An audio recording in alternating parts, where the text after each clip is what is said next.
नमस्कार, कैसे हो आप सभी? बढ़िया हो। भविष्य में आपको पता है कि यूआरओ का एग्ज़ाम होने वाला है। लाखों विद्यार्थी इसका वेट भी कर रहे हैं। लेकिन जब हम किसी एग्ज़ाम की प्रिपरेशन करते हैं ना, तो उसके लिए काफ़ी सारे स्टेप्स होते हैं। खाली ये नहीं कि फॉर्म भर दिया है, कोई किताब लेके आ गए या कोई कोर्स हमने खरीद लिया है ना? और पढ़ने लग गए। ऐसे सिलेक्शन नहीं होता है। जब तक हथौड़ा सही जगह पर नहीं मारा जाता, तब तक रिजल्ट नहीं मिलता है। इसके लिए हमें पूरी चीज़ों को बहुत एनालिसिस करना होता है। पुराना प्रश्न पत्र भी देखना होता है, उसमें क्या लेवल रहा और करंट में जो प्रश्न पत्र आ रहे हैं जिस आरपीएससी के द्वारा, उसमें क्या कुछ उन्होंने चेंजेस किए हैं और आगामी समय के अंदर क्या कुछ और हो सकता है।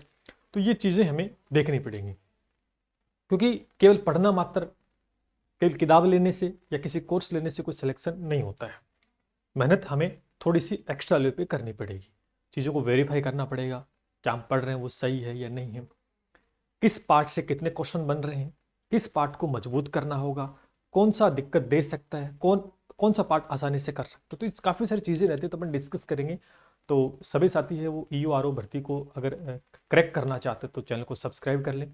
एक प्लेलिस्ट बना देंगे और हम एक एक चीज़ को बड़ी बारीकी से डिस्कस करेंगे। ठीक है, आज हम बात क्या कर रहे हैं, क्योंकि अब तैयारी करने वाले बहुत सारे नए बच्चे हैं, बहुत सारे पुराने बच्चे हैं जिन्होंने ईयूआरओ दिया, सिलेक्शन नहीं हो पाया। लेकिन गलती कहाँ हुई, आरपीसी ने जो पिछला पेपर कराया, 2 पेपर कराए, उसके बाद में जो रिवाइज्ड हुआ दोबारा से 25 वाला, तो उसकी हम बात कर रहे हैं। तो उसमें लेवल क्या रहा, आज हम केवल बात करेंगे किसकी, इतिहास, भूगोल और कला संस्कृति, 3 पार्ट की ही बात करेंगे। नेक्स्ट वीडियो के अंदर अपन जो नेक्स्ट पार्ट रहता है अपना, उसकी चर्चा करेंगे, क्योंकि एक एक चीज को बड़ी बारीकी समझना है कि कितने प्रश्न आए। पहले तो हमें ये पता होना चाहिए कि कितने कितने प्रश्न आए। ठीक है, कितने कितने प्रश्न पूछे गए थे उसका ध्यान रखना है, और कौन सा भाग कठिन था और कौन से प्रश्न को थोड़ा सा इन्होंने वेरिएशन दिया या इजी था, वो भी चीज अपन चेक करेंगे।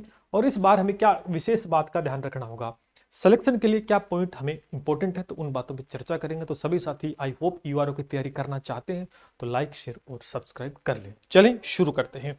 और टेलीग्राम को याद से ज्वाइन कर लेना प्यारे दोस्तों, ठीक है, याद से ज्वाइन कर लेना। चलिए आगे बढ़ते हैं।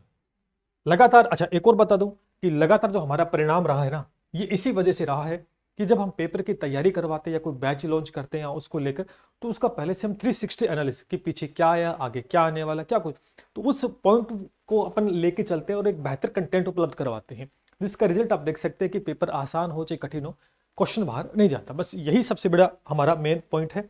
आगे चलते हैं, कहाँ चलते हैं, ये इधर देखते हैं। सबसे पहले राजस्थान हिस्ट्री की बात करते हैं।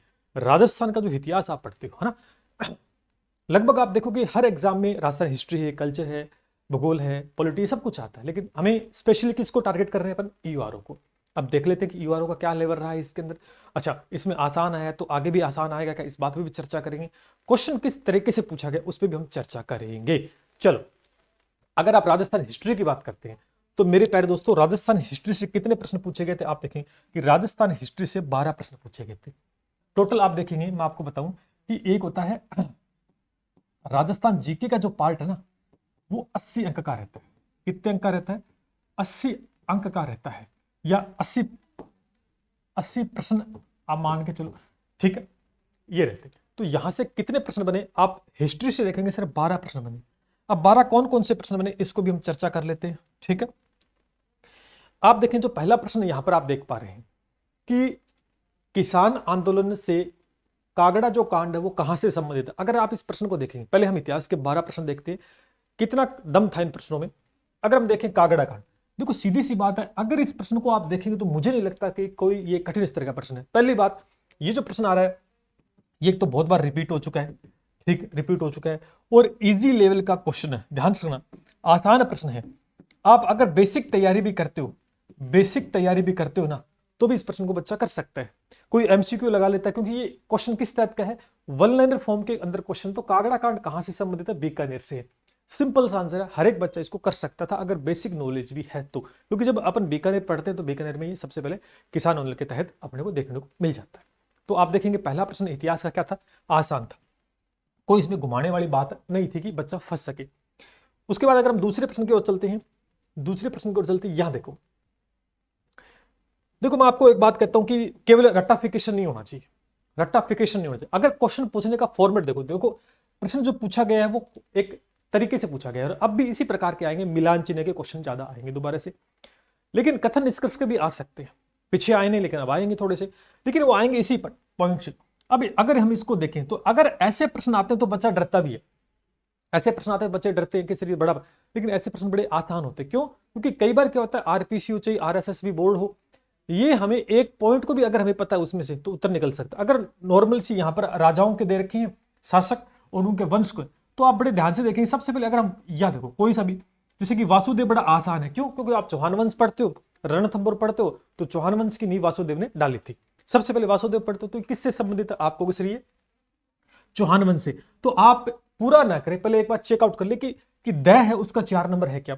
अगर द है उसका 4 नंबर या इन दोनों में नहीं है तो ये उत्तर नहीं हो सकता है मेरे प्यारे दोस्तों। ये दो यानी ऑप्शन काटना भी सीखे। जैसे गणित के अंदर अपन क्वेश्चन ऑप्शन से सोल्व करते हैं, विज्ञान में भी ऑप्शन, तो जीके के अंदर भी ऑप्शन से करें कि ये कंफर्म हो गया कि ये भाई साहब 2 उत्तर नहीं है। हालांकि प्रश्न आसान है। हम मेवाड़ के अंदर पढ़ते हैं, मेवाड़ को शुरू करते, गोहिल वंश को शुरू करते, तो गोहिल वंश का जो वास्तविक संस्थापक माना जाता है वो किसको, बप्पा रावल को। तो कहने की आवश्यकता नहीं, ये भी एक आसान पॉइंट पूछा गया तो हम बप्पा रावल देख सकते हैं, बप्पा रावल है। यानी इस सह का 3 नंबर, तो सह का 3 नंबर यहां पर भी है, सह का 3 नंबर यहां पर भी है, नो डाउट। उसके बाद राव सिंह की बात कर ले, राव सिंह की बात कर ले तो किससे संबंधित है, राव है जितने भी वो राठौड़ के अंदर आते हैं, राठौड़ वंश में है, तो कह सकते हैं कि बै का सेकंड होगा। तो यहां पर बै का सेकंड है, यहां पर नहीं है, तो ये उत्तर नहीं हो सकता। आप उत्तर तक पहुंच गए, नो डाउट, ठीक है, कोई दिक्कत वाली बात नहीं। तो अगर ये बाऊ का आपको नहीं पता है, प्रतिहार से संबंधित है वैसे तो, है नहीं, चारों के चारों बिल्कुल। अगर प्रश्न पूछने का तरीका देखो कि चारों बिल्कुल एकदम सही लाइन में दे रखी है, किसी को ऊपर नीचे चेक नहीं करना है। लेकिन यहां पर 3 बातें जो दी गई थी ना, 3 बातें ये बड़ी आसान दी गई थी। जो आप शुरू में जैसे मेवाड़ पढ़ते हो ना, तो मेवाड़ को शुरू में पहले ही 1-2 पॉइंट पढ़ते हो, शुरू में पढ़ते हो। तो गुहिलादित्य, सबसे पहले मेवाड़ गोहिल वंश की स्थापना वंश किसने की थी, गुहिलादित्य ने की थी। लेकिन वास्तविक संस्थापक किसको, बप्पा रावल को, तो वहां से एक प्रश्न आ गया। उसके बाद में वासुदेव को पूछा गया, तो वासुदेव सबसे पहले आता है, रणथंबोर में चौहान वंश को शुरुआत करते, तो वहां से एक सीधा प्रश्न पूछ लिया। राव सिंह है, सिंपल सा, ठीक है। तो प्रश्न पूछने का तरीका देखेंगे, तरीका बहुत अच्छा था, लेकिन ऑप्शन से करते और थोड़ा सा आसान था, और इसको भी मैं क्या कह सकता हूँ, इजी क्वेश्चन था ये भी। तो इसमें भी कोई दिक्कत वाली बात नहीं, बच्चा कर सकता था अगर उसने बेसिक नॉलेज पढ़ा है और थोड़ी तैयारी की, तो वो इस प्रश्न को भी ठीक कर सकता था। तो इतिहास का दूसरा प्रश्न ये भी आसान था, ठीक। फिर एक और प्रश्न की तरफ बढ़ जाते हैं। ये प्रश्न थोड़ा सा अच्छा लेवल का मैं प्रश्न कह सकता हूं, इसको अपन गुड क्वेश्चन कह सकते हैं, इसको अपन गुड क्वेश्चन कह सकते हैं, ठीक। आरपीएस ने पूछा, इसके अंदर जिसको नॉलेज होगा, इसमें कुछ बच्चों ने पिछली बार गलतियां भी की थी, इसके प्रश्न कई कोचिंग वाले गलत भी बता रहे हैं कि बच्चों ने कहा कि ये आंसर, लेकिन इसका एग्जैक्ट आंसर मैं अगर पहले बताऊं कि किस ब्रिटिश अधिकारी ने बूंदी के शासक राव राजा बिशन सिंह पर दबाव डालकर, राव राजा बिशन सिंह था उस पर दबाव डालकर सती प्रथा का जो विरोध किया, ठीक है ना, कि प्रथा के विरुद्ध वातावरण तैयार किया, वो थे आपके जेम्स टोन थे। कौन थे भैया? जेम्स टोन थे। इसका एकदम राइट आंसर तो ये होगा, बाकी आपको अलग अलग जगह अलग अलग मिलेगा, लेकिन एकदम ऑथेंटिक जो आंसर है वो आपकी मूल किताबों में जाके देखो तो यही आंसर पिट किया है। लेकिन ये प्रश्न आसान था, थोड़ा सा इसमें आपको देखने वाला था, सीधा आप टिक नहीं कर सकते थे इसका उत्तर, ठीक है। तो ऐसे प्रश्न भी पेपर में आते तो ये गुड क्वेश्चन था, इसको हर एक बच्चा नहीं कर पा रहा था। थोड़ा सा अच्छा सा नॉलेज लेगा तो इसको कर पाएगा वो बहुत, लेकिन इतना कठिन भी नहीं था क्योंकि ये भी सिंपल प्रश्न ही पूछा गया था, लेकिन जहां से पूछा गया वो थोड़ा सा कठिन था। अच्छा, ये प्रश्न देखो, ये भी हिस्ट्री का है। हम सबसे पहले चौहान वंश को पढ़ते हैं। देखो, चौहान वंश में एक तो प्रश्न पूछा गया मिलान चिन्ह के अंदर, क्या कि वासुदेव चौहान कहां से संबंधित था, चौहान वंश से।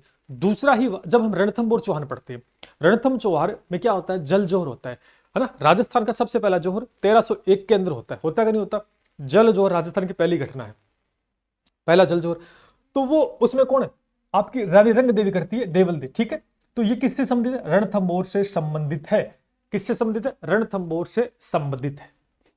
बड़ा आसान सा प्रश्न है, नो डाउट। थोड़ा सा चौहान वंश को पढ़ते हैं, रणथंबोर में जाते हैं तो थोड़ा पढ़ते ही अपने वहां एक के अलाउद्दीन खिलजी के चक्कर में ये हो जाता है, ठीक। ये भी मैं कह सकता हूं आसान था, ठीक है, आसान था। अगर हम आगे बढ़ते हैं, यहां देखिए प्रजामंडल से प्रश्न पूछा गया है।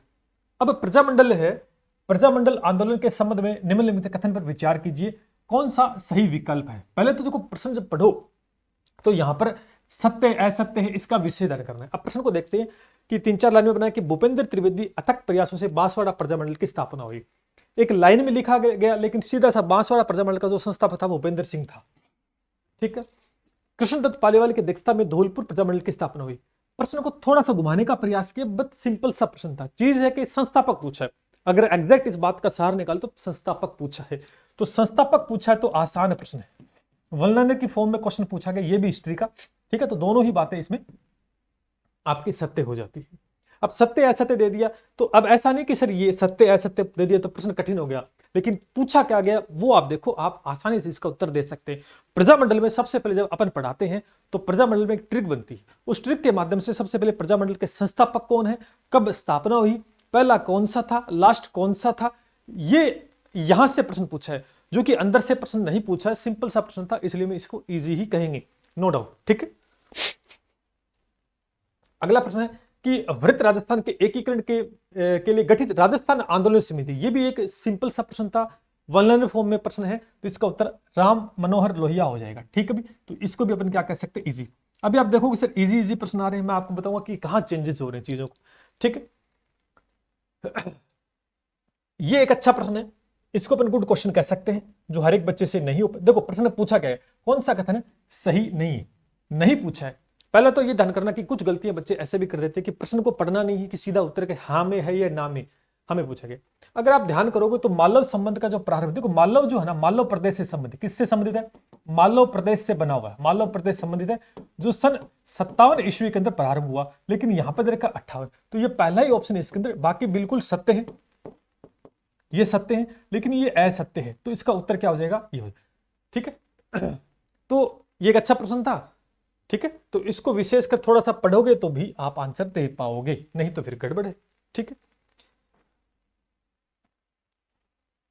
निम्नलिखित में किस मुगल सेनानायक को दिवेर का युद्ध, देखो दिवेर का युद्ध पढ़ते हो उसके अंदर जिक्र आ जाता है, कहीं कुछ दिक्कत वाली बात नहीं, सुल्तान खां इसका उत्तर हो जाए। तो ये भी वन लाइनर के फॉर्म में पूछा गया प्रश्न है, तो मैं इसको भी कठिन नहीं कह सकता, क्योंकि कोई इसमें घुमाने वाली बात आरपीसी ने नहीं की, तो ये भी एक आसान प्रश्न कह सकते हैं। अगला प्रश्न देखिए, कौन से युग में सुम्मिलित है।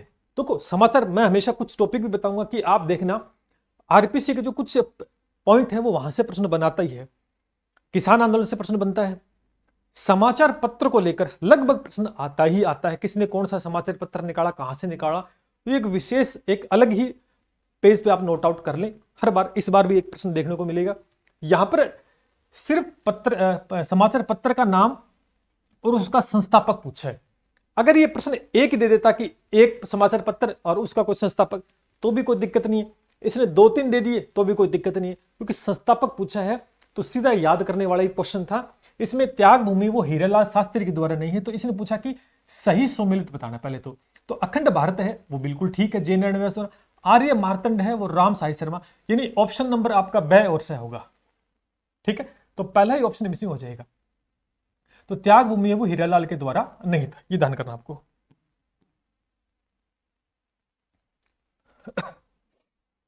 अगला प्रश्न है, अब देखो मध्यकालीन आपके दे रखा कि मध्यकालीन राज व्यवस्था, आपके सिलेबस में दे रखा, मैं सिलेबस ही मेरे हाथ में, मध्यकालीन राज व्यवस्था।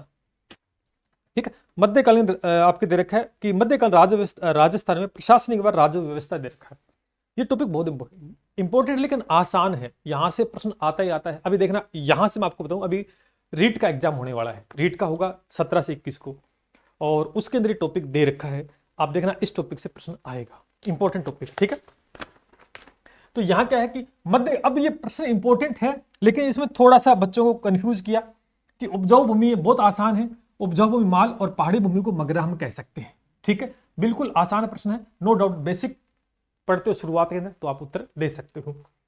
अब देखो सर्दी में जो फसल होती है उसे सयालू कहते हैं, और गर्मी में होती है उसे उनालू कहते हैं।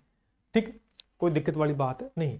कृषि के अंदर जब फसलों के पढ़ते हैं, खरीफ की और रबी की फसल पढ़ते हैं, तो उस समय इन शब्दों का अपन जिक्र करते हैं, उसका इसके साथ जोड़ा गया है। ठीक है, लाटा और कुंता बहुत बार रिपीटेड प्रश्न है, बहुत बार रिपीटेड प्रश्न है ना। किसान आंदोलन क्यों हुए, फसलों पर कर लिया जाता था, खड़ी फसल पर, कटाई फसल पर कर थे, तो लाटा कुंता प्रथा थी। ठीक है ना, सब जानते इस बात को, आप किसान आंदोलन पढ़ते हो तो इस बात का जिक्र हर किसान आंदोलन में देखने को मिलेगा। तो उपज प्रकार निर्धारित लाटा कौन था एक प्रणाली होती, तो बिल्कुल ये भी सत्य है। तो क्या हो जाएगा आपका ए ब स तीनों ही सत्य इसमें होंगे। ठीक है, तो प्रश्न बड़े तीनों ही आसान थे। अब 3 प्रश्न बना लो, लेकिन तीनों ही आसान थे। इसको अपन कह सकते हैं इजी टू इजी कह सकते हैं। ज्यादा मुझे तो नहीं लगता इसमें कोई कठिन प्रश्न था, क्योंकि ऊपरी स्तर से ही प्रश्न पूछा गया है। क्योंकि लाटा कौन था, आप प्रीवियस ईयर के क्वेश्चन देखो, लगभग बहुत बार रिपीट हो चुका है। जब हम खरीफ और रबी की फसल के बारे में जिक्र करते हैं तो इन 2 शब्दों का यूज करते हैं। उपजाऊ भूमि, हमने इस बात को ट्रिक से भी बताया था आपको जब पढ़ाया हुआ है। तो माल यानी खदान की उपजाऊ भूमि पर क्या होगा, माल होगा, यानी आपकी फसल होगी। उसी प्रकार पहाड़ी है, मगरा क्षेत्र से संबंधित, आप जान सकते हैं इस बात को। अगला जो प्रश्न है यहां पर आप देखेंगे, निम्न कौन से युग, यह भी एक इंपॉर्टेंट पॉइंट है। आजकल इसको लेकर काफी सारे प्रश्न पूछे जा रहे हैं, लेकिन है सीधा सिंपल सा प्रश्न पूछेगा। यहां पर राज रूपक है, कवि बिरबान है, सूरज प्रकाश है, करणिदान है, रामराज है, सूर्यमल मिश्रण है। तो क्या उत्तर हो जाएगा इसका? हाँ, मेरे को लगता है तीनों ही है इसकी। ठीक है, लेकिन ये गुड क्वेश्चन है, ये एक अच्छा प्रश्न है। जब आप साहित्य पढ़ते, भाषा और साहित्य, टॉपिक कौन सा है? जब आप भाषा साहित्य पढ़ते हो ना, जब आप भाषा साहित्य पढ़ते हो तो वहां से ये उठाया गया है, वहां से दोस्तों उठाया गया है। एक बार अभी पीछे पता नहीं रीट में भी आया था, किसमें आया था, राजरूपक का पूछा गया या प्रकाश का पूछा था, क्या चीज है ना।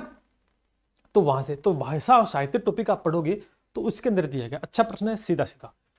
उसके बाद अगर हम बात करें इसमें, राजस्थान में आहड़ के पुरातात्विक स्थल, ये सभ्यताओं से दिया गया एक प्रश्न है कि आहड़ के पुरातात्विक स्थलों के विषय में कौन सा कथन असत्य। तो पहले प्रश्न पढ़ोगे तो असत्य कौन सा, आहड़ को पढ़ो आप, कि यहाँ चावल और जंगली जानवर मवेशियों के साक्ष्य प्राप्त हुए, यानी इनको लेकर जो फैक्ट दिए गए वो ध्यान करना है। जिसका आहड़ में कांस्य दे रखा है, लेकिन ये किसके लिए, तांबे के लिए, ठीक है, भंडार मिले, तो ये आपका असत्य पूछा, तो सी ऑप्शन हो जाएगा। अब जब आहड़ सभ्यता पढ़ोगे, किसने खुद उत्खनन करता कौन है, खुदाई किसने की, उसकी विशेषता क्या है, तो उसको लेकर ही पूछा गया, कोई अलग से कुछ नहीं है। तो ये भी आसान ही प्रश्न है, ठीक है, क्योंकि केवल आहड़ सभ्यता में नाम ही तो थोड़ी पढ़ना है, विशेषताओं का जिक्र किया गया है। उसके बाद देखो, ये आपके क्या हो गए हैं, हमने 12 प्रश्न देखे। अगर हम बात करें, याद देखते हैं, देखो इतिहास के कितने प्रश्न आए, इतिहास के 12 प्रश्न आए, और इतिहास के 12 प्रश्न थे, लेकिन जिसमें आसान कितने हैं सर, आसान 10 प्रश्न हैं, और अच्छे प्रश्न कह सकते हैं थोड़े से 2 प्रश्न अच्छे थे। तो जो बच्चा थोड़ी सी मेहनत कर जिसने की, तो वो 12 के 12 प्रश्न ठीक करके आए, 70% करके आए, कोई दिक्कत वाली बात नहीं। इस बार क्या हो सकता है, कठिन आ सकते हैं, वो हम बाद में बात करेंगे।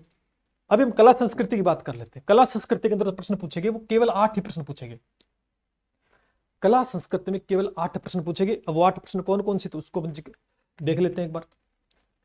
अब कौन सा मंदिर कहां पर स्थित है, मंदिर आपको पढ़ने, किले आपको पढ़ने हैं, बावड़ी आपको पढ़नी है, छतरियां आपको पढ़नी है ना। स्थापत्य कला का एक पार्ट होता है, स्थापत्य कला का। तो आमेर में कौन कौन से मंदिर, वो देखें, जगत शिरोमणि मंदिर है और अंबिका महादेव मंदिर, दोनों ही है। तो ये भी कोई कठिन प्रश्न आप नहीं कह सकते हैं, आपको याद होना चाहिए, तो आप कह सकते हैं ये भी एक आसान प्रश्न कला संस्कृति में। तो ए और बी ऑप्शन आपका हो जाएगा, ठीक है। अब देखो, निम्न में कौन सा राजस्थान लोक संगीत सुशिर वाद्य यंत्र है। वाद्य यंत्र पढ़ते हो तो 4 प्रकार के वाद्य यंत्र होते हैं, तो उनके एक ट्रिक के माध्यम से आप पढ़ सकते हो, ट्रिक है उसकी, और ट्रिक के माध्यम से याद करोगे तो बड़ा आराम से याद हो जाएगा।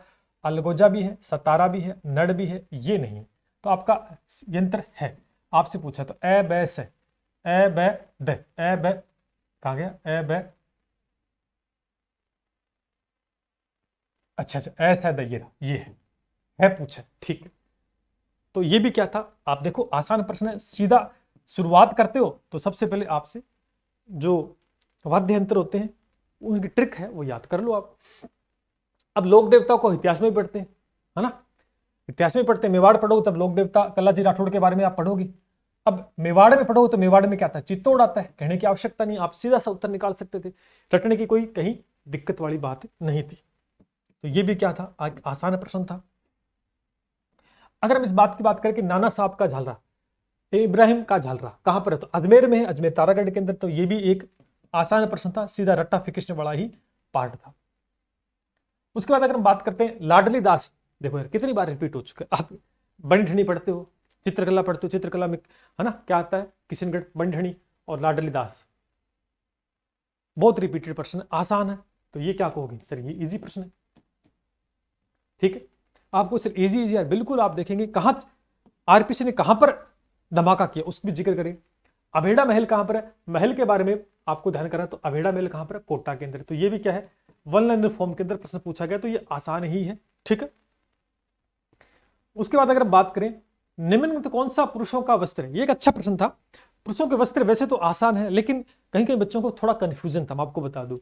ठीक है, लेकिन थोड़ा डिटेल से पढ़ोगे तो आराम से। अगर यहां देखेंगे चोगा है तो वस्त्र ऊपर पहना जाता है, चोगा वस्त्र ऊपर पहना जाता है।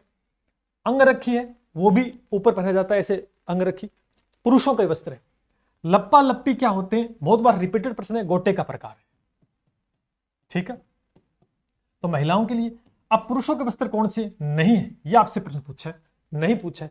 अब जामा क्या होता है, अच्छा इसमें दिक्कत बच्चों को आ गई, कई इसका उत्तर क्या बताते हैं, इसका उत्तर जामा नहीं बताते, सॉरी जामा है लेकिन इसका उत्तर पुरुष या महिलाओं में कंफ्यूजन रहता है। तो कई इसका उत्तर केवल दय मान रहे थे, और कई इसका उत्तर यहां पर ए और द, ए और द, इसमें कंफ्यूजन था। मैं आपको बता दूं ये भी पुरुषों का ही वस्त्र है, और ये कहां पर, शादी के अंदर, और शादी व युद्ध के दौरान पहना जाता था, तो ये भी पुरुषों का है। तो केवल इसका उत्तर क्या हो जाएगा, ये भी है, तो इसका उत्तर होगा ये वाला, ये नहीं होगा। ठीक है, गहराई से पढ़ोगे तो बड़ी चीजें आसान से। और मैंने जब शुरुआत में वस्त्र करवाए थे अपनी क्लास के अंदर, तो मैंने लास्ट में की नोट लिखवाता हूं हमेशा, जब भी अपने एक टॉपिक पूरा हो जाता है ना, तो मैं की नोट लिखवाता हूं, और उस की नोट में ये बात मैंने स्पष्ट लिखाई जामा के बारे में। ठीक है, जौहर खां मेवाती लोकवाद्य के परंपरागत कलाकार है, आसान है, कोई कठिन वाली बात इसमें नहीं। ठीक है, बापंग हो जाएगा। उसके बाद अगर देखो अब कितने प्रश्न आए, अगर कला संस्कृति की बात करते हैं, अपन कला संस्कृति की बात करते हैं पहले दोस्तों, कला संस्कृति की बात करते हैं, तो कितने प्रश्न आ गए, सॉरी 8 प्रश्न आए, और 8 के 8 क्या थे, इजी थे, कोई डरने वाली बात नहीं थी। ठीक है, अब हम भूगोल की तरफ चलते हैं। भूगोल में कितने प्रश्न, 19। मैं हमेशा कहता हूं कि ज्योग्राफी के थोड़े से क्वेश्चन अच्छे लेवल के आते हैं। ठीक है, 19 प्रश्न आए थे। कितने प्रश्न आए, 19 प्रश्न आए थे, 19 प्रश्न ज्योग्राफी के थे। देखते हैं ज्योग्राफी के प्रश्न में कितना दम था। राजस्थान में नॉन कैल्साइट ब्राउन भूरी मृदा, बहुत अच्छा प्रश्न है, बहुत अच्छा प्रश्न है। अब इसमें दिक्कत कहां है, बच्चों को दिक्कत ही आई, कई बच्चे इसका उत्तर कैसे देते हैं, कई बच्चे इसका उत्तर खाली ये देख के, ये वाला देखकर ही उत्तर देना स्टार्ट कर देते हैं। लेकिन इसने पूछा क्या है, नॉन कैल्साइट ब्राउन के बारे में पूछा है, तो ये एक प्रश्न अच्छा था, इसमें डबल माइंड हो सकता था बच्चा, तो मैं इसको गुड क्वेश्चन श्रेणी में रखूंगा, क्योंकि इसका उत्तर केवल ब्राउन या भूरी मृदा देखकर आपको उत्तर नहीं बताना है, नॉन कैल्साइट मिट्टी के बारे में बताना है। ठीक है, तो आप कहेंगे सर इसका उत्तर क्या हो जाएगा, जयपुर सिकर, हाँ जयपुर सिकर झुंझुनू हो जाएगा। ठीक, अच्छा ये तो आसान है, प्रैक्टिक परिपथ पूछे गए आपसे। ठीक है, तो आसान उत्तर ऐसे, अब देखो जयपुर, दौसा और टाउन। अब डुंडान प्रदेश क्या आता है, डुंडान में क्या आता है, जयपुर आता है कि नहीं आता, तो यार डुंडान ही तो पढ़ना है, बहुत आसान सा प्रश्न है, अगर याद भी नहीं तो भी आप देख के उत्तर दे सकते हो। ठीक है, तो ये भी क्या है, इजी प्रश्न है। ये कुछ झीलों के बारे में आपसे पूछा गया है। ठीक है, कि अच्छा ये प्रश्न अच्छा है, मिलान चिन्ह का क्वेश्चन है, ये कह सकते हैं गुड क्वेश्चन है, कि झील एक तरफ दे रखी है और एक तरफ जिला दे रखा है आपको, तो झीलों के नाम थोड़े से इसमें क्या है कि आपके आसान नहीं दिए गए, तो इसको हम कह सकते हैं कि गुड क्वेश्चन है।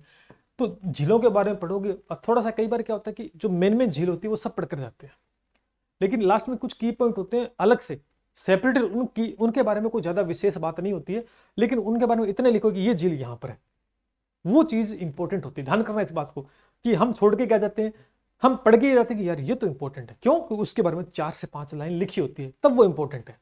लेकिन कई बार ये ऐसा लिखा होता है कि हाँ ये झील यहां पर है, तो हम सोचते हैं इसके बारे में कुछ बात ही नहीं है, इसका इतने तो पूछा है ये कहां पर है, और इतनी विशेषता है उसकी, उसको छोड़ते हैं और वो प्रश्न इस प्रकार के क्वेश्चनों में दे दिए जाते हैं, तो वहां दिक्कत हो जाती है। क्वेश्चन आसान है लेकिन छोड़ के चलेगी, क्यों, क्योंकि 4-5 बातें नहीं थी, अब जब 4-5 बातें होंगी तो कहेंगे ये तो इंपॉर्टेंट है। तो ये प्रश्न बड़ा आसान सा था, आसान अच्छा लेवल का। अच्छा, आपके सिलेबस में एक दे रखा, मैं आपको बताऊं एक और। अच्छा, अगले अब जो पेपर होगा यूआरओ का, उसमें भी यहां से प्रश्न आएगा। जो आपके सिलेबस में ज्योग्राफी है उसमें प्रमुख फसलें गेहूं, मक्का, जौ, कपास, गन्ना। एक और विशेष बात, देखो यूआरओ का जो सिलेबस है ना, यूआरओ का जो सिलेबस है उसके अंदर बहुत शानदार चीज दे रखी है। देखो प्रमुख फसलें दे रखी है, आपको सारी नहीं पढ़नी, आपको क्या पढ़ना है, गेहूं पढ़ना है, मक्का पढ़ना है, आपको जौ पढ़ना है, आपको कपास पढ़ना है और आपको बाजरा पढ़ना है, यही पढ़ना है, ठीक है। और एक गन्ना और दे रखा है, इसके बारे में ही आपको पढ़ना है। और एक प्रश्न बड़ा आसान सा इस बार भी आएगा और ठीक हो जाएगा। तो यहां पर क्या पूछिए, उन्नत किस्म पूछी गई है और इस बार भी मुझे ये लग रहा है कि किस्म के बारे में ही पूछेगा। तो ये किसकी किस्म है, ये आपकी भाई साहब कपास की किस्म है, ठीक है। तो आसान प्रश्न है, कोई इसमें लंबी चौड़ी बात नहीं है। अगर केवल ऐसा देता ना प्रमुख फसल, तो फिर उसमें पता नहीं क्या क्या पढ़ना पड़ता। लेकिन अब आपको एक फायदा है कि आपको गेहूं, मक्का, जौ, कपास, बाजरा और गन्ना इसी को पढ़ना है, इसके अलावा किसी फसल को नहीं पढ़ना है।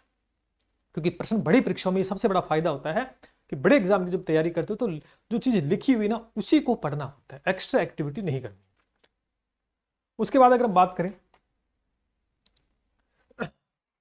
कि राजस्थान में घिया पत्थर, देखो एक और कि आपका एक टॉपिक रहता है खनिज का, ये भी बहुत इंपॉर्टेंट पार्ट रहता है, ठीक है ना, इंपॉर्टेंट है। इसको जो यहां से प्रश्न आते हैं तो इसका उत्तर तो मैं बता दूं बालूपुरा हो जाएगा। घिया पत्थर खनन क्षेत्र नहीं आपसे पूछे, खनन क्षेत्र नहीं पूछा है, ठीक है, बाकी है बालपुरा नहीं। तो ये एक अच्छा प्रश्न है, ठीक है। उसके बाद अगर हम जिक्र करें सूची को मिलाओ, अच्छा सूची फर्स्ट, सूची सेकंड, अब इस प्रकार के प्रश्न आते हैं लेकिन बहुत आसान होते हैं। अगर इसमें थोड़ा सा, सबसे पहले जब भी ऐसा प्रश्न आए ना तो आप ये देखो कि आसान कौन सा है उसको पकड़ो। बहुत बार जब हम वन्य जीव अभ्यारण्य पढ़ते हैं, वन्य जीव अभ्यारण्य पढ़ते हैं तो रामगढ़ विषधारी अभ्यारण्य आता है कि नहीं आता, बिल्कुल आता है सर। तो रामगढ़ विषधारी कहां पर है सर, बूंदी में। तो आप देख लो डी का 1 नंबर कहां पर है सर, डी का 1 नंबर ये रहा, डी का 1 नंबर ये रहा, ये उत्तर नहीं हो सकता, ये उत्तर नहीं हो सकता, ऑप्शन काटो। उसके बाद वो दूसरा ऑप्शन कौन सा जो आपके लिए आसान है सर, शेरगढ़ है। तो शेरगढ़ कहां पर है दोस्तों, 12 के अंदर है, शेरगढ़ 12 के अंदर है। तो सी का 3 नंबर देख लो सर, सी का 3 नंबर यहां पर है सर, यहां पर नहीं है तो उत्तर नहीं हो सकता। आगे कुछ आपको याद है कि नहीं है, कोई दिक्कत नहीं। सबसे पहले ऐसा प्रश्न जब भी आई ना तो आसान पॉइंट देखो कौन सा मिल रहा है। अब इस प्रश्न को कठिन कह सकते हो कि नहीं, आरपीसी ने केवल 2 ऑप्शन से उत्तर आपको बता दिया, बाकी 2 आपको पता है कि नहीं पता, कोई दिक्कत नहीं। लेकिन मैं कहूंगा इसको आसान है प्रश्न, क्यों, क्योंकि पूछने का तरीका आसान था और 2 से आप उत्तर मिला पा।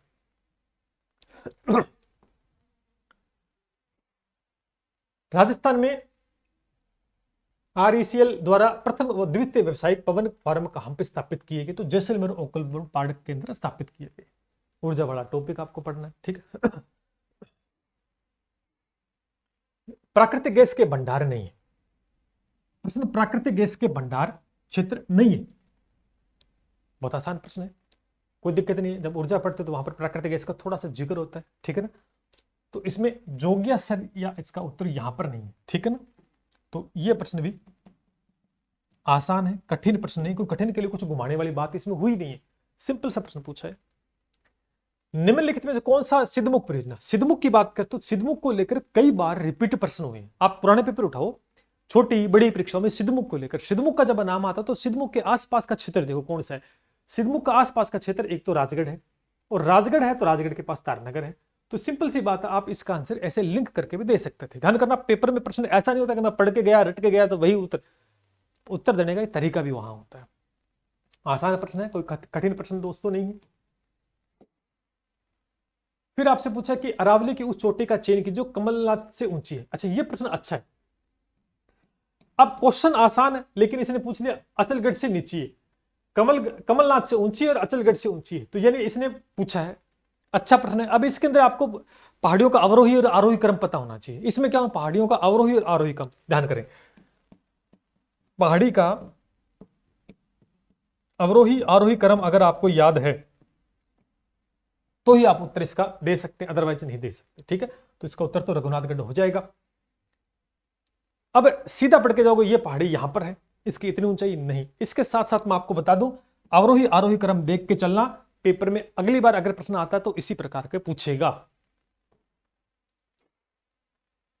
भारत वन स्थिति रिपोर्ट 2021 23 वाली भी आगे ध्यान करना, 2021 से प्रश्न पूछा है तो 2023 की भी आई हुई, लेकिन प्रश्न पूछ लिए पुरानी वाली से। ध्यान करना पेपर का, देखो पेपर में करंट से ये चीज करंट से रिलेटेड है।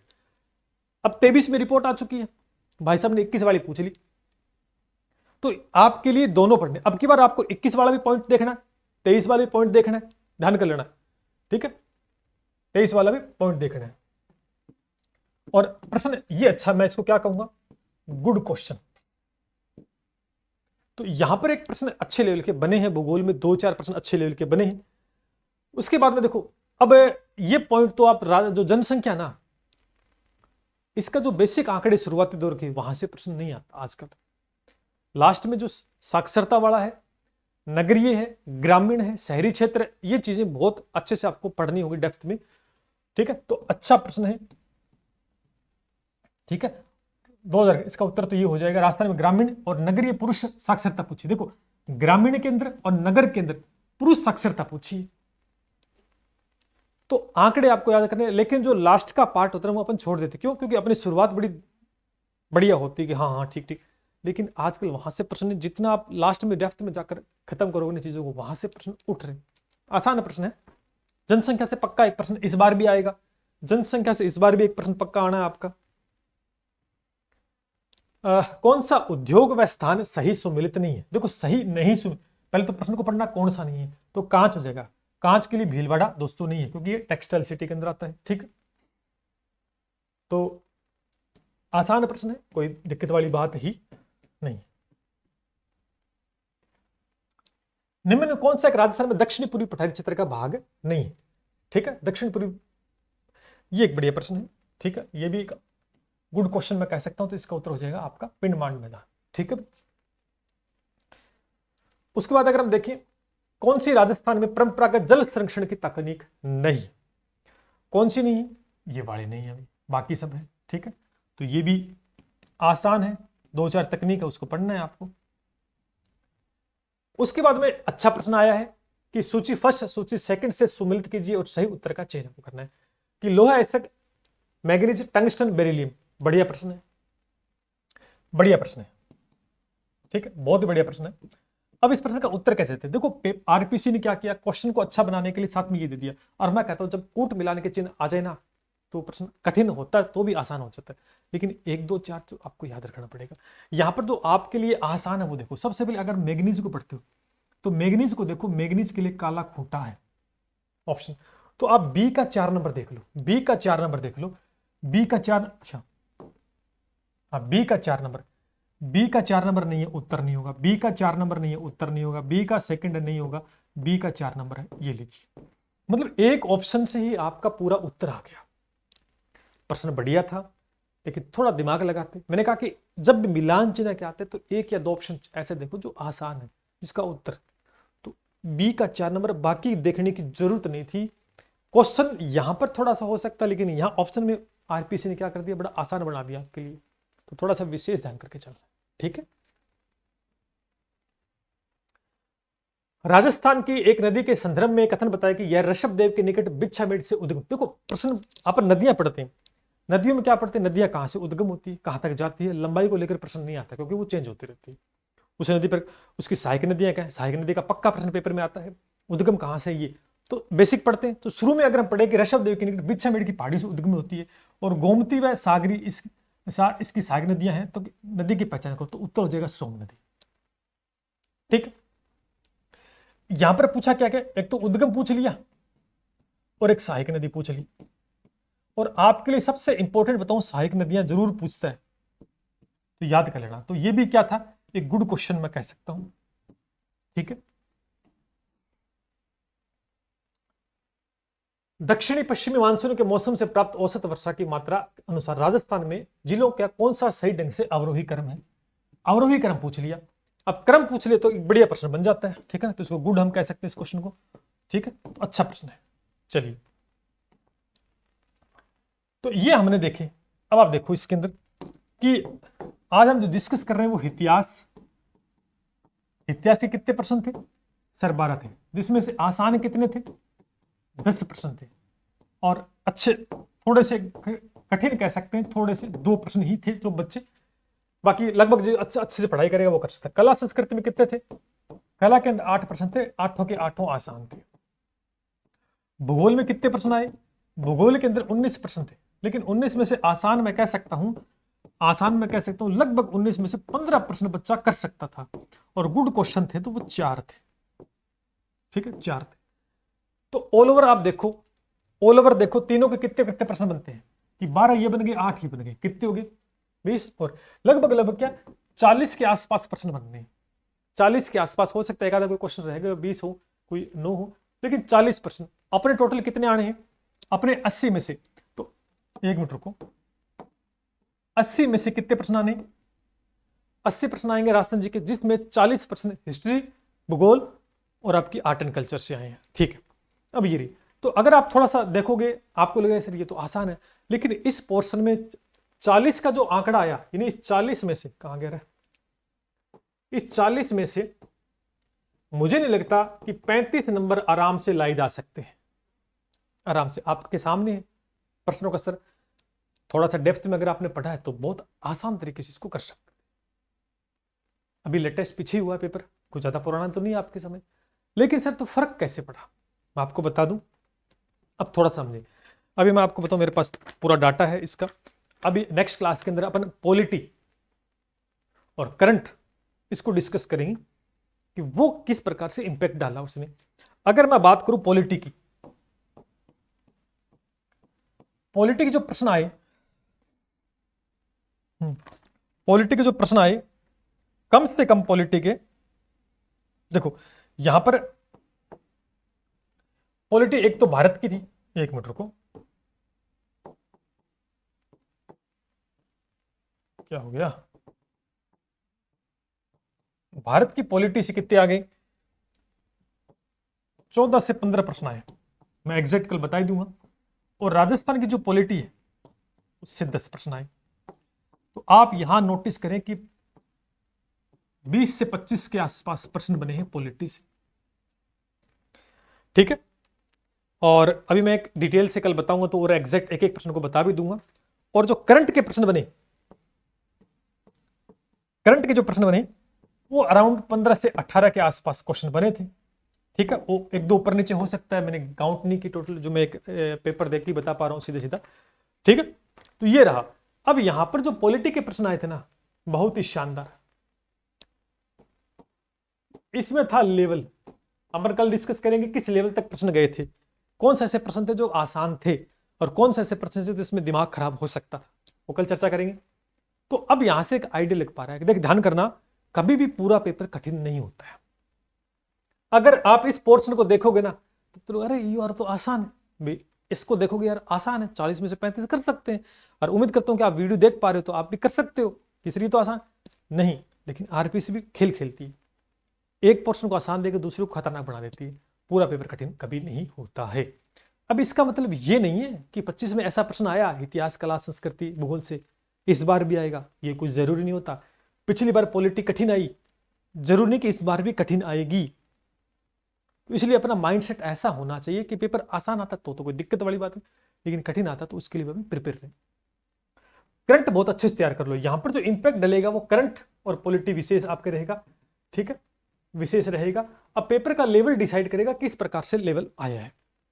ठीक है, पेपर के अंदर पता लगेगा। लेकिन अपने तो पॉलिटी है चाहे करंट है चाहे हिस्ट्री कल्चर, इसको बहुत बेहतर तैयार करके चल रहा है। यानी 80 नंबर का जो पोर्शन है उसमें मैक्सिमम आप क्वेश्चन ठीक करेंगे, ये सबसे बेस्ट ऑप्शन रहेगा। नगर पालिका वाला 40 नंबर का, उसको बाद में डिस्कस करेंगे एक सेपरेट क्लास में, मैं बताऊंगा कि किस किस प्रकार के प्रश्न आए और कैसे कैसे आप कर सकते थे उसको। लेकिन ये 80 नंबर है ना, उसमें जितना मैक्सिमम कर सकते हो उसका आप ध्यान दें। ठीक है, तो मेरा मानना ये है कि कोई बच्चा डर रहा है कि सर मैं कर, कई बच्चे पूछते हैं कि सर मैं यूआरओ करेक्ट कर सकता हूँ। भाई क्यों नहीं कर सकते, कर सकते हो। डेली 7-8 घंटे पढ़ो, जितना भी टाइम मिलता है, लेकिन मैक्सिमम टाइम आप पढ़ना होगा और बहुत अच्छे कंटेंट पे जाना होगा और आसानी से कर सकते हैं।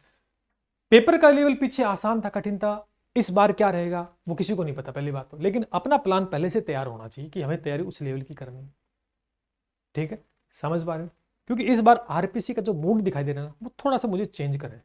क्योंकि जिस प्रकार से आरएस के सिलेबस में चेंज किया, चीज़ों को रिलेट करके डाल रहा है, यूपीसी के टच में क्वेश्चन डालेगा।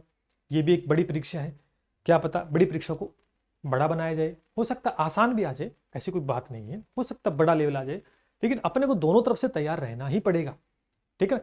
और एक बात तो कई बच्चों के ये भी दिमाग में, सर आरपीसी ने बोला मूल किताब में, इसका मतलब ये थोड़ी ना कि मूल किताब में तो अपन पढ़ते जाएं पढ़ते जाएं पढ़ते जाएं, हमें यूपीसी की तैयारी थोड़ी करनी है। कई बच्चे के सर आरएस की तैयारी करनी पड़ेगी, नहीं करनी पड़ेगी भाई। कई बच्चे ये भी दिमाग के सर आरएस की तैयारी करनी पड़ेगी, क्यों करनी पड़ेगी, आरएस का सिलेबस थोड़ी है। हमें उस लेवल तक जाना पड़ेगा जिस लेवल तक आरपीसी जा सकता है, ठीक है। और बहुत ही खतरनाक आ जाता है तो वो आपके लिए, वो सबके लिए होगा। वो फिर तो आरपीसी चाहता ही नहीं उन प्रश्नों को ठीक करे, वो तो आप किसी किताब में आपको नहीं मिलेंगे, वो तो उसके लिए आपको यूपीसी पढ़ना पड़ेगा, तो वो चीजें आपको नहीं करनी है। और ऐसा कुछ नहीं होगा, वो 5-10% ऐसा होता है कुछ एक क्वेश्चन जो आरपीसी करता है, ठीक है। तो हमने कला संस्कृति इतिहास भूगोल को देखा, तो अगर आप थोड़ा सा एक अच्छे लेवल पे तैयार कर लोगे तो इसके मैक्सिमम क्वेश्चन 35 के आसपास इस बार भी ठीक कर पाओगे, इस बार भी ठीक कर पाओगे। और इसमें अगर आप भूगोल के अंदर देखें तो मैक्सिमम टॉपिक में जैसे वन संपदा है, खनिज है, उद्योग है, और आपकी नदियों से प्रश्न, सहायक नदियों से एक प्रश्न पक्का। तो कुछ कुछ टॉपिक है जैसे खनिज है, यहां से सीधा सीधा प्रश्न आता है। सौर ऊर्जा वाला पॉइंट, इसको करंट को लेकर भी पूछा जा सकता है। जनसंख्या, यहां से पक्का प्रश्न आना है। कुछ कुछ फिक्स है जहां से प्रश्न आते हैं। कला संस्कृति में काफी सारे टॉपिक थे लेकिन वहां से प्रश्न नहीं उठाया गया, इस बार उठा सकता है। जो अब हमें दिक्कत क्या होती है कि ध्यान करना, कोई एक प्रश्न आता है, हमें क्या करना है, उसके पीछे चले जाना, थोड़ा उसका पीछे चले जाना, थोड़ा उसके आगे आ जाना है।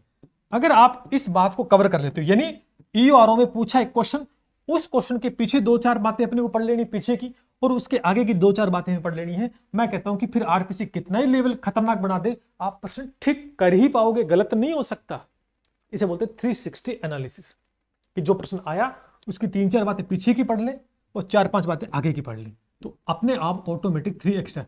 कल को क्या हो सकता है, आरपीसी चाहता है इस प्रश्न को दोबारा डालना, तो वो इसके आसपास की बातें पूछ सकते हैं, आगे की पीछे की, तो वहां वो चीज आपके बहुत फायदे में रहेगी, ठीक है। ये चीज तो आने वाले जो कल नेक्स्ट वीडियो होगा उसमें अपन पॉलिटी को चर्चा करेंगे। बहुत सारे बच्चों की क्वेरी थी, सर पॉलिटी में दिक्कत आई, पॉलिटी की वजह से सिलेक्शन नहीं हुआ, नो डाउट उसका तोड़ भी होगा, क्वेश्चन किस लेवल का है, कहां तक टच किया, क्यों गलत हुआ, वो भी अपन जानेंगे। तो वीडियो को लाइक शेयर सब्सक्राइब कीजिएगा, और चिंता करने की आवश्यकता नहीं है प्यारे दोस्तों, जब ठीक है। और ईओआरओ न्यू बैच अपना आ रहा है तो उसके बाद में तो आपको कहीं भागने की आवश्यकता नहीं है, चाहे पॉलिटी हो, चाहे ज्योग्राफी हो, चाहे हिस्ट्री हो, चाहे नगर पालिका वाला, कहीं कुछ दिक्कत वाली बात नहीं। एक ही प्लेटफॉर्म पे आपको वन स्टॉप सोल्यूशन दिया जाएगा। इसके लिए अपनों ने ग्रुप बना दिया, ग्रुप का यही फायदा होगा। ग्रुप डिस्कशन का आप देखेंगे धीरे धीरे बच्चे जुड़ रहे हैं, वही बच्चे जोड़ पा रहे हैं अपन जो इंटरेस्टेड है, अदरवाइज बच्चों को नहीं ऐड करेंगे। अगर जुड़ना चाहते हैं, सीरियस ईओआरओ एस्पिरेंट हो, तो इस नंबर पर आप हमें मैसेज डाल दें, व्हाट्सएप पे आपको लिंक प्रोवाइड करवा देंगे, आप जुड़ सकते हो, अदरवाइज नहीं जुड़ पाओगे। ग्रुप का फायदा ये होगा, ग्रुप डिस्कशन होता है कि कोई प्रश्न है, जैसे मैंने कोई क्वेश्चन डाल दिया कि भैया बताओ इसका उत्तर, या आपके हिसाब से इस पॉइंट से क्या क्या प्रश्न बन सकते हैं, आप भी बना के बताओ, तो आप और हम मिलकर जब डिस्कशन करेंगे तो उस चीज को बहुत वेरीफाई कर पाएंगे अच्छे लेवल पे, ठीक है। तो आप कर सकते हैं। बाकी अपना बैच है बहुत अच्छे लेवल पे तैयार है, जिसकी फुल प्रूफ प्लानिंग चल रही है, बहुत अच्छे लेवल पे एक एक चीज को अपन देख रहे हैं, दिन रात एक कर रखा आप सभी के लिए कि कोई प्रश्न बाहर ना जाए, उसकी पूरी रिस्पॉन्सिबिलिटी हमारी रहेगी, जिम्मेदारी के साथ अपन बैच में काम करेंगे, और जो पहले किए वो अब भी करेंगे 100% परिणाम के साथ, ठीक है। आरपीसी जो सोच रही है, जिस सोच के साथ वो पेपर बनाने का प्रयास कर रही है, उस सोच के साथ अपन चलेंगे और उससे 2 कदम आगे रहने का ही प्रयास रखेंगे। तो नो डाउट इस बैच से जुड़ सकते हैं, बहुत जल्दी स्टार्ट होने वाला है, अराउंड 26 जनवरी के आसपास इसको लॉन्च कर दिया जाएगा ऐप पर, ठीक है। तो नो डाउट चिंता की आवश्यकता नहीं है आपको। और इस बैच की सबसे बड़ी खासियत मैं एक ही बात बता दूं, हमारा कोई भी बैच हो उसकी एक ही खासियत होती है कि बैच ज्वाइन करने वाले कोई किताब मत खरीदो, किसी नोट्स की, किसी बुक की कोई आवश्यकता नहीं, क्योंकि बैच में वो पढ़ाया जाएगा जो कहीं आपको नहीं मिलेगा, नो डाउट। और आरपीसी जिस ट्रेंड के साथ चलना चाहती है उस ट्रेंड को अपन फॉलो करेंगे, और कोशिश हमारी ये है कि प्रश्न को आप इजीली ठीक कर पाए, ठीक है। चलिए मिलते हैं इसके साथ एक और क्लास में, तब तक के लिए जय हिंद, जय भारत।